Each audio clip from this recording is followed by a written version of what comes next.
5 at the Golding Hour. We went to Chihuahua last week, and we got Pedro back with us. He was our advanced scouts. Appreciate you. Great job. He enjoyed Pedro. Chihuahua. He did. Had a good time. We had a great time down there. Got a victory in an exhibition game, and now it's full speed ahead to the exhibition game number 2 at New Mexico, and then the season on November the 4th. So, Coach, it is all happening really fast and heavy right now. Yeah, that's why we can't have a guest appearance. Yeah, no guest this week, so shorter pod. This week, man, we're busy. We're running around crazy, but it's an exciting time of the year, man. We're getting closer to the season. It's difficult for our team because you just keep going against each other all the time in practice, and so we have a great opportunity Monday to play one of the best teams in college basketball in one of the best venues in college basketball. Right. The Pit is just an incredible place to play. They have a very passionate fan base, a fan base that understands basketball. They support their Lobos.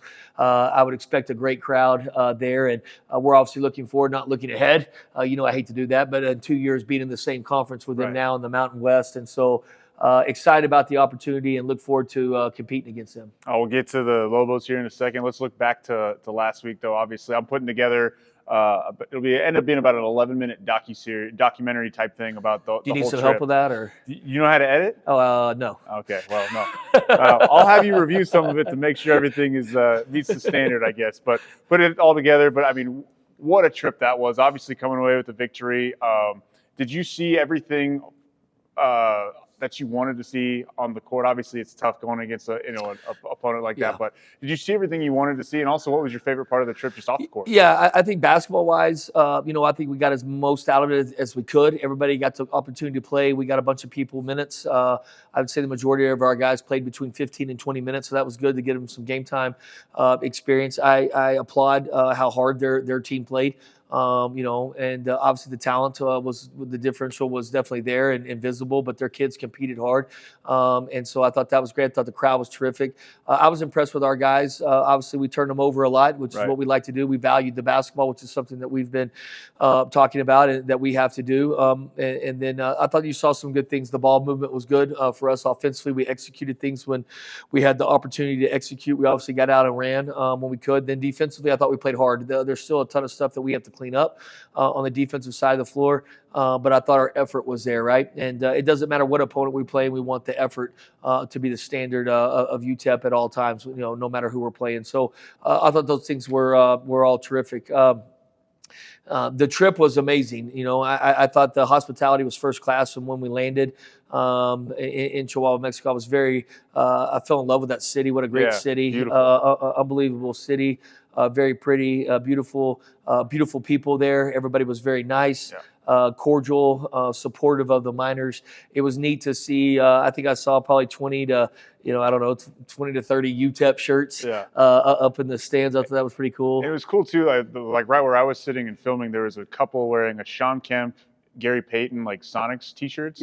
So like the different kinds of shirts that you saw, just hey, we're going to a basketball game. Just to support basketball. You can tell they love basketball there. They also have a professional team that Eddie Nahara is involved with. But I thought the crowd again was terrific. The support was terrific. I thought that was a nice gesture of them with the uniforms that they wore, kind of mimicking our 1966 Texas Western jersey. So I thought that was really great. But man, their coach was unbelievable. Their athletic director, their president, very thankful for our president.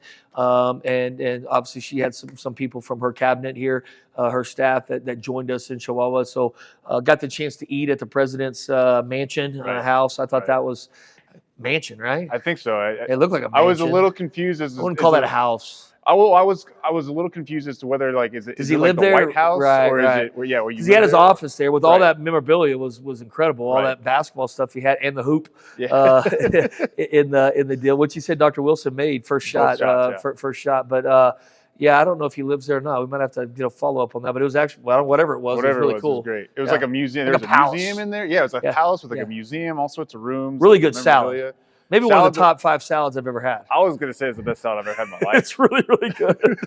I don't think our guys eat salad. I think if you polled our guys, I don't think a lot of them eat salad, but I think they did there because they're starving. I don't eat salad. And they might enjoy some more salad after that. If every salad is like that salad, I'll eat a salad for every I agree. Breakfast, lunch, and dinner. I agree. I guess on the court, you have individuals: Otis Frazier, Corey Camper, David Terrell. I mean, guys, even Devin Barnes. I mean, you know what you're going to get from those guys, kind of night in, night out. Was there a guy maybe it's one of the new guys, maybe it's one of the returners who didn't play a lot last year. Was there somebody that surprised you as like, hey, we may be getting more from this guy this year than I thought? Yeah, overall, I thought we got what we wanted. Again, we still got to get better defensively. Like Devin Barnes has got to get better defensively, right? We're on buying them to get better defensively, right? It's not their fault. They're trying. The effort's there. They're having great practices.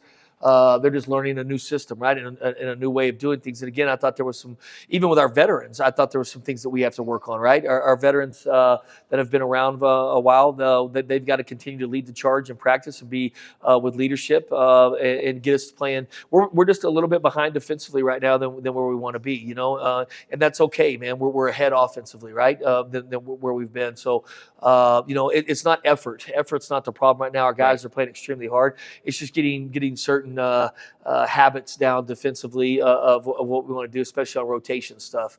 But I don't know if anybody strikes me as just, I think DC's coming along. I think that's somebody that we haven't talked a lot about in our program. He was a late addition. He got here obviously right before school started in late August, so he missed all summer. So that's tough. That's tough on a student athlete because you missed all the base stuff that you work on in the summer, and so he just kind of gets thrown in the mix. And I think his head's been spinning since day one, since he got here. But I think you're starting to see him kind of perform what we think he can be. It's going to take him some time. It's not going to happen right away, but I think he's definitely progressing in the right direction. You tell him a lot in practice, like, look, you're here to energy, athleticism. I mean, I think he could get 8-10 points a game just off offensive rebounds alone. Yeah, that's what I loved about him in recruiting, right? We got to see him at Kimball High School. He comes from a great program that has a tradition of winning. They actually won a state championship his senior year, and obviously went to Lee College and played for Coach Wade, who I have a ton of respect for, and had a great freshman, junior college there. He was banged up and hurt early in the fall and ended up having a really good second half of the season and led their team in scoring. And what I love about him is his tough. He's an ex-football player, a really good football player. Got recruited by Big 12 for football. I want to say he said I think he said he had Kansas and Baylor offers as a wide receiver. Yeah, I think he had some offers early, in football and just has that. I love recruiting football players because they have that toughness about them. They're not afraid to work.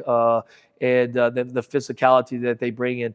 That's what we need from him, right? We're still trying to work on him with his motor, and he's trying to still understand what playing hard looks like. And again, he's no different than any player that moves from the JUCO ranks to Division I ranks. It's a different game, the speed of the game, the physicality of the game, and we're still working with him on his motor. And it's not his fault. He's trying to give us effort. Again, he's overthinking stuff right now because we're throwing so much on his plate. It's slowing him down, which you see that with every player. You're seeing that with KJ Thomas a little bit, right?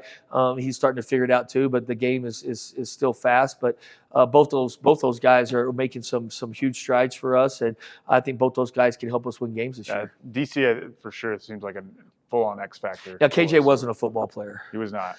No. His dad was a football player. I met his dad this weekend in Chihuahua. His dad was a heck of a football player. I think he was a 3-sport athlete. I want to say it was Floyd Ada, but I might be wrong on that. We'll have to check with KJ. But KJ's getting a toughness too. That's the hardest thing for freshmen is just the physicality, And DC's not a freshman; he's a sophomore, right? So he's a little bit older, coming up a level. Yeah, coming up a level. But but both of those guys are progressing, and I like where they're at. All right, so we've talked about exhibitions first, and I got a great haircut in Chihuahua. Tell the haircut. I walked all around, right? It was a beautiful shopping center, and all I kept seeing were these salons where women go into. And I walked into 2 or 3 of them. It was all women in there, and there was a place for like pedicures and stuff. And I do think I got what's a foot manicure? I think it's a pedicure. Pedicure, manicure, whatever it is. I got one about 15 years ago. I swore I'd never get one again. So I was a little intimidated by all those spots. And then when I got back to the hotel, I ran into somebody in the hotel, and they said, "Coach, you're sweating, man." I said, "I've been walking around looking for a haircut place. I want to get my haircut in Mexico." And they said, "Coach, it's right across the street."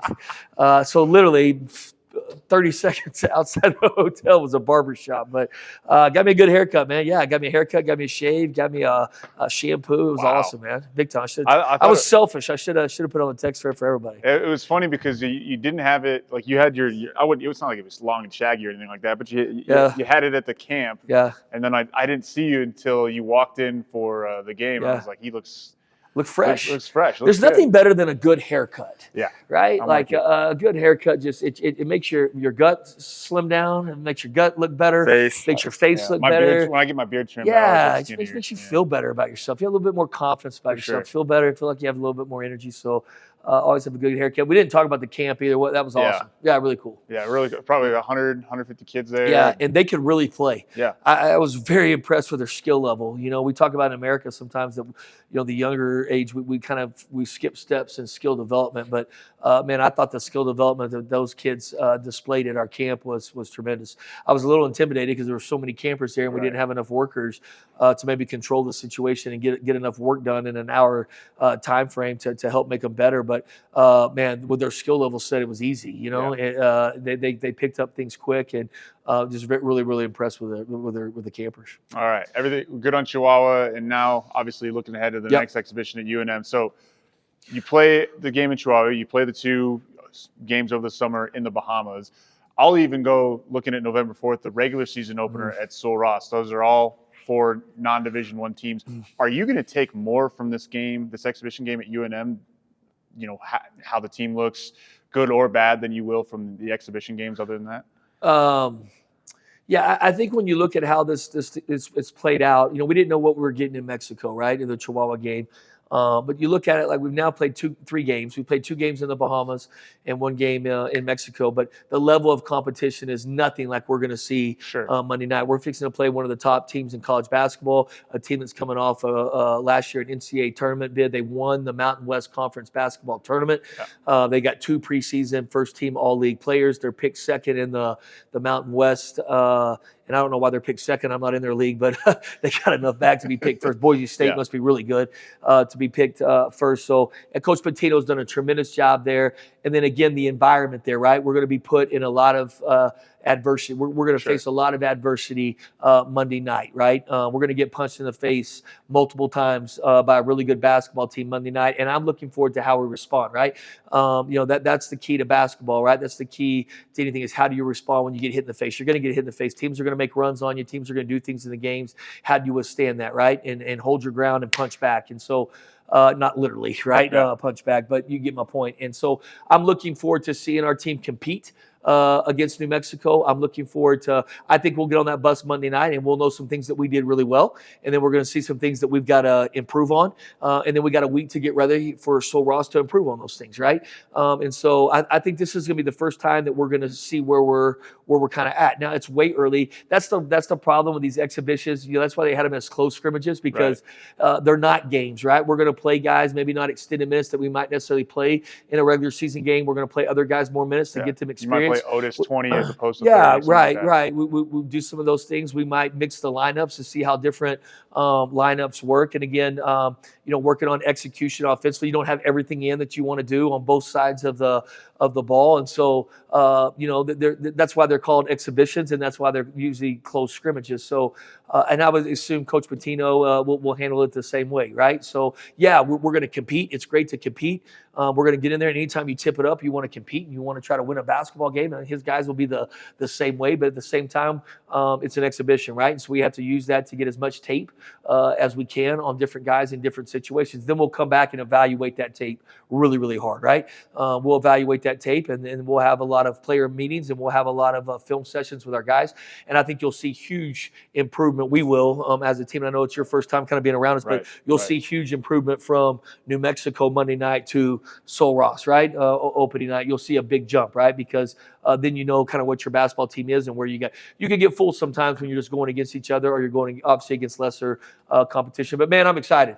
I'm ready to compete with these guys. I know these guys are ready, excited to play. They understand the challenge and what's ahead Monday night, and I know they're excited about the opportunity. And obviously, you guys played there. I think it was your first season here. Yep. You played a regular season game. Went up there and kind of beat them pretty good, if I remember correctly. Yeah, we beat them. I don't know if it was pretty good. I don't remember the game. I think that was also Coach Patino's first. It was his first. Yeah, you guys got hired within a couple weeks of each other. First year as well. And I think it was the last year of the contract, right? It was done after that. And so we just haven't had the opportunity to get together. Obviously, moving to the Mountain West, we're going to get to play each other now twice a year and possibly 3 times in the tournament. And that's going to be great. You got 2 great. I love our fan base, right? I think our fan base is the best in the country, and I think the Don's one of the best places to play in the country, and they feel the same way about the Pit and their fans. And so when you combine two tradition history programs and put them in the same league, man, that's going to be some fierce competitions and games down the line in a couple years. And so, but I've got so much respect for Coach Pitino. I got so much respect for his dad.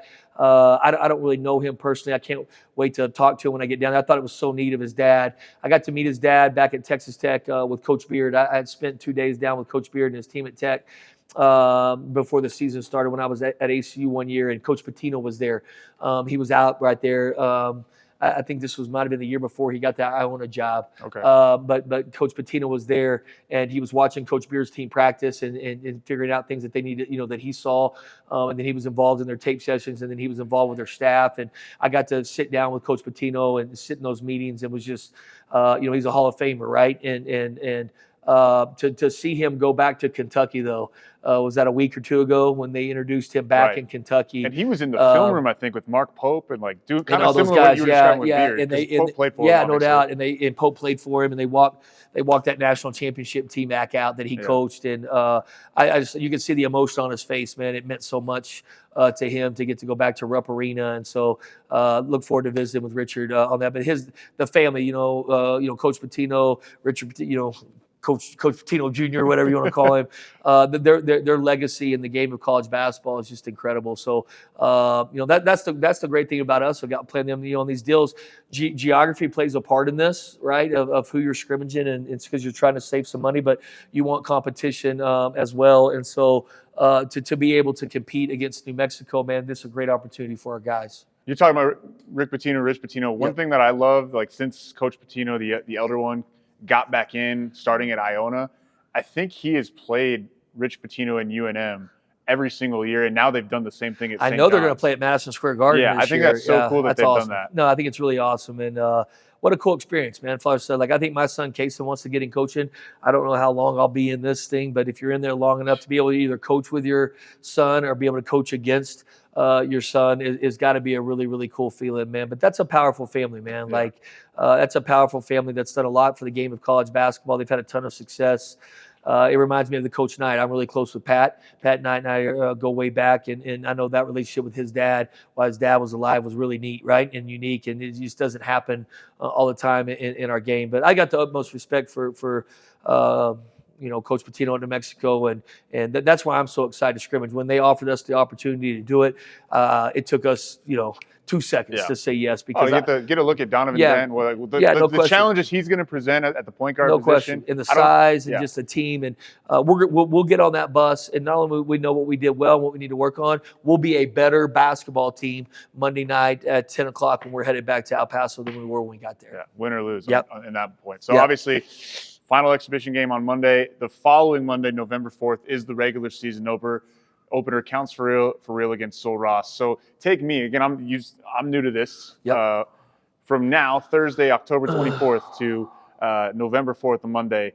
What's the process going to look like? Yeah, so we're still working on us right now, right? We're not even working on New Mexico, right? Yeah. We're still just trying to get better. We're trying to do things that we saw in the scrimmage that we need to improve on, and then just continue to stay on schedule with what us. The longer you're in this business, you kind of have you can go back on your practice notes from years past, right? Sure. And kind of know and gauge where you're at, and you're trying to get stuff in. There's late clock situations that you're trying to get in. There's zone stuff you're trying to get in. Press breaker stuff you're trying to get. You're still trying to install stuff on both sides of the ball. So there's a lot of stuff that you're trying to get in before opening night, and we have a time frame that we're trying to navigate that. So that's really where we're at. We'll mention New Mexico a little bit, and we'll use it as a game as far as scout and tape and personnel, as much personnel that we can get. So that way, when we get to Sul Ross, we've already done it before. Obviously, the guys back know how we do things, but for the new guys, this will be trial for them of what they see. So when we get to Sul Ross, everything runs smoothly. So all the scout stuff as we get to New Mexico will kind of look like it will be at Sul Ross. The shoot around Monday at the pit will look like the shoot around, right? Hopefully that we'll have at Sul Ross. And so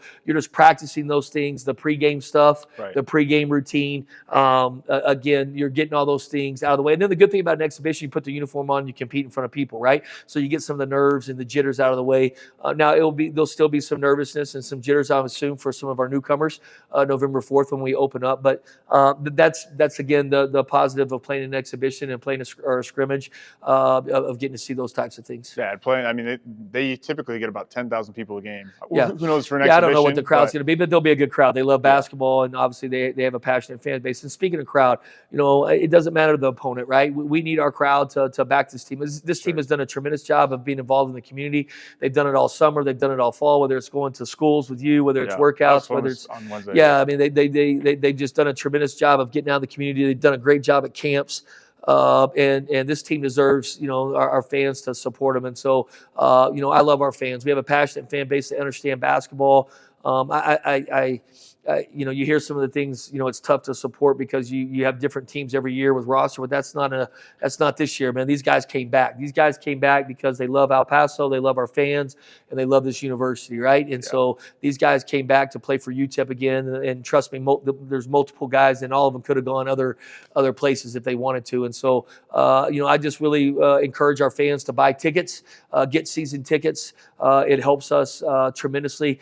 Fans affect winning and losing. I don't know, the points. I don't know how many points you get when you have a rowdy fan base, right? But it definitely affects winning and losing, right? And when the Dawn is rocking and the Dawn has got butts in the seats, man, it's one of the toughest arenas to play in the country. Yeah, obviously coming off, we've talked about it a ton, but just coming off the conference tournament run. 10 guys back is an anomaly in college athletics, in college basketball now. So everything you said. So transitioning now to the schedule for the week, I want to talk volleyball first because they have a chance to, win the Conference USA title, I think, for the first time ever. 10-0 Miners, Ben Wallace versus 10-0 Western Kentucky in Conference USA play Friday, Saturday at Memorial Gym. That place is going to be sold out. Yeah, it should be. It should be sold out. I saw something today. I think there was still 1,000 tickets left. Hopefully those are going right now. And we're down to like 500. I think they're $10 a ticket for both games. So the price is great. It's affordable. And encourage all of our students to get out there. Our student section, I went to the game against New Mexico State. Our students were tremendous at that game. And again, encouraging the community to come out. It's high-level volleyball, man. I mean, they have a tremendous – they're fun to watch. Their culture is incredible. They play for each other. They play obviously they play hard for the university. They've got a lot of talent. And Coach Wallace, I don't get a vote, but I've shut it down right now. He's Coach of the Year. Western Kentucky has obviously had tremendous history in this league. They've been top 25 team. Top 25 team. They've dominated this league for the past 4 or 5, whatever it is, 6 years. Ben told me, they've been the team that's made the NCAA tournament from our league, and so this is just I think a audition before the big thing coming in 3 weeks when we host a conference tournament. I would assume that these two teams might, nothing's you got to play the games out. You know me, I don't like to ever look ahead, but I think you're going to see these two teams meet again here at the conference tournament with an NCAA tournament berth on the line. But you want to win a conference championship, right? And we want to protect home court. And Ben says this is the toughest place to play in the league is Memorial Gym because of our crowd and how well we support volleyball. So, man, I'm excited for Ben. I'm excited for those ladies and looking forward to the games this weekend. Going to move out of athletics and then at the end move right back into it. Okay. We almost, Coach, had an incredible guest on the podcast playing lowbrow this weekend. Aaron Watson, is that? Yeah. Country music star. You went to college with him. He played baseball at Abilene Christian when you were playing basketball there. Yeah, we probably could have got him on, but man, he's busy. I'm busy. He's doing sound checks. Doing some sound checks. You got to have the voice right if you're out and perform. But he's playing at what is it, Lowbrow? Tonight. I would encourage if you've never heard of Aaron Watson, he's one of the Texas best country artists. I feel obviously. I'm a little biased because I went to school with Aaron and our kids grew up together in Abilene. And I'm a big fan of Aaron Watson. He's about the right things. And it's a really crazy story, man. To your point, he was a baseball player, never really picked up a guitar. And he could tell the story obviously better than me, but had a mentor there in Abilene that played the guitar, and he just started goofing around with the guitar a little bit. And even when we were in college, he really wasn't playing around campfires or anything where you would think. And then all of a sudden we got out of college and he took off, really learned to play the guitar and was able to get a couple record deals. And the next thing, the rest is history, right? He's one of the best country artist in Texas, and obviously he's gone a little bit national, so plays all over the country now. So, man, I'm excited for Aaron and all the support. The best thing about Aaron Watson is he's a great dad, man. He's got 2 boys, Jake and Jack, and then he's got a daughter, a younger daughter. But and I think it's Jack that's kind of taking over for his dad. I think Jack might be going to Abilene Christian next year as a student, but he's going to follow in his dad's footsteps and try to chase the dream of being a country artist, man. But great family, good people, and a real friend, man. So I'm going to try to get to see him tonight. I'm a little busy. We have a special visitor. We've had a lot of special visitors here over the last 2 or 3 weeks. We've been really busy in recruiting, but we have one that gets in tonight, and so. I'm going to try my best to get out there, though, before and say hello to Aaron. But encourage anybody, if you have anything to do tonight, to go watch him play. Yeah, the special visitor aspect of this has been the cool thing. One of the cooler things for me about being on this side of it. Yeah, and I'm sure Aaron will be back. We'll get him. We'll get him on at some point, because I would love for our fans to get to know Aaron. But yeah, that's been cool, man. To do Ben, to Brandon, to hear Brandon's story, and then obviously we had KJ on, and we'll continue to have former players. We're going to have current players, former players, coaches, people in the city again. And then as we get going throughout the year, we'll talk some basketball, right? We'll talk some basketball and figure life out a little bit. Yeah. Finally, and speaking of guests that we're going to have on the podcast next week, Keith Adams, the women's basketball coach. And on top of that, can't wait, Kayla man. Thornton, can't wait. The New York Liberty, obviously UTEP graduate, Irvin High School graduate here in El Paso, just won the WNBA championship. She's going to be on the podcast. Yeah, man, I'm fired up. Congrats to her. I think what I'm going to do, or what I'm going to encourage you or talk to you about, is I think we just kind of sit over here with Pedro and. I'm not going to be part of that. Yeah, have a Red Bull or something, and let's let Keith and Kayla talk, right? Because let me tell you this, man. Coach Adams has been an unbelievable friend to me since day one when she got here. She's been an incredible resource for me.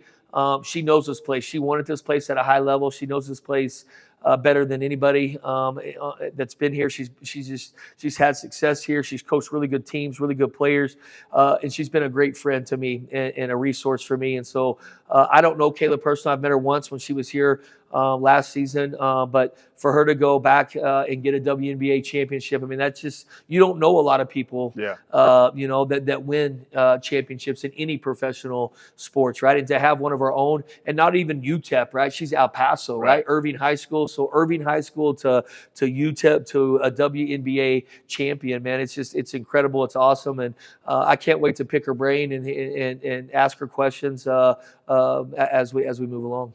Jimmy Fallon, I think they were on the Jimmy Fallon show last night. The parade was Thursday, so I mean she's been all over social media. I would expect I know I saw something on Twitter where we're doing some stuff for her. I don't know what game it is for the women's basketball, but we're honoring her at November 10th at a game and doing something I think with her jersey. I don't know if that's getting retired or not. I might be wrong on that, but I think and then I think it's going to be a Kayla Thornton day. Yeah. But we ought to celebrate her, man. That's just.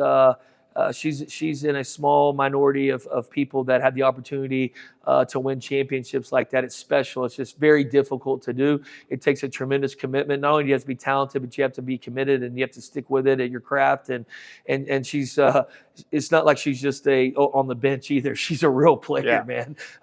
She played major minutes in Game 5. On a real team. And so I know Coach Adams is so excited. Her and Eva, I know they're they're so excited. I know they're ready to hug her neck when she gets here, and that's gonna be an awesome podcast. All right, so that's next week on the Golden Hour.